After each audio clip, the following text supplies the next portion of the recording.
How to turn off subtitles on LG TV, and also how to turn on subtitles on LG TV.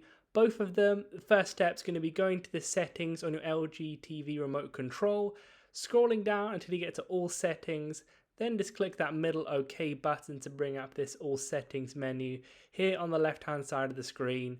There you want to go ahead and press down until you get to accessibility.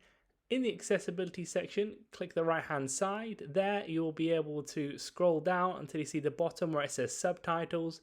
Currently now it's on. If you click OK on it there, you'll see on the right hand side of the little toggle box, that means it's on. If it's on the left hand side, i.e. if it's on now, then you press OK, it will turn off and it'll be on the left hand side. So you can see there, you can change also the different languages. So you can go ahead and change the first choice and second choice language within there. Then you can either turn it on or off by having that toggle there. That's how it's done. Leave a like on the video if it helped and subscribe for more helpful videos.